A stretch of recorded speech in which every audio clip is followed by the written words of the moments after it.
நம்ம அதிர்ஷ்டருடைய ரசிகர்களுக்கு இந்த ஆண்டு துவக்கத்துல இருந்து தற்போது வரைக்குமே ஒரே கொண்டாட்டம் தான். நாளுக்கு நாள் நம்ம இயற்கையை பற்றி ஏதாவது ஒரு செய்தி சோஷியல் மீடியாக்கள்ல வெளியாகி அவங்கள கொண்டாட வச்சது. இந்த ஆண்டு துவக்கத்துல அதிர்ஷ்டர் கார் பந்தயத்துல கலந்து கொண்டாரு. அதன் பிறகு பிப்ரவரி மாதம் அவருடைய விடாமுயற்சி திரைப்படம் ரிலீஸ் ஆச்சு.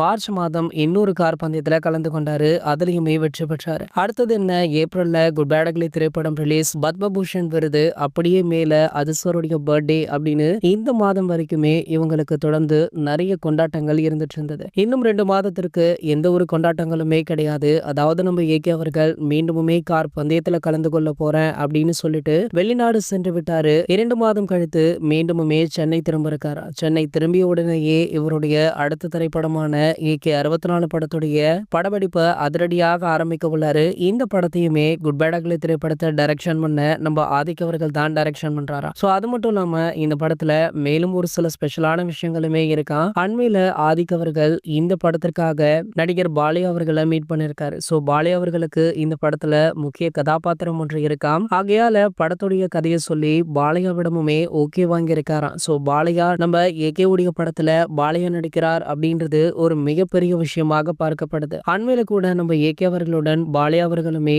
பத்மபூஷன் விருதை வாங்கினார் அப்படின்றதுமே குறிப்பிடத்தக்கது. சோ இந்த படத்துடைய ஃபர்ஸ்ட் லுக்குக்கான அறிவிப்பு இன்னும் ஒரு மாதத்துல வெளியாக உள்ளதாக செய்திகளுமே கிடைச்சிருக்கு. இது போன்ற சினிமா செய்திகளை பத்தி நீங்க உடனே தெரிஞ்சுக்க நம்மளுடைய அஜித் 360 சேனலை மறக்காம சப்ஸ்கிரைப் பண்ணிக்கோங்க.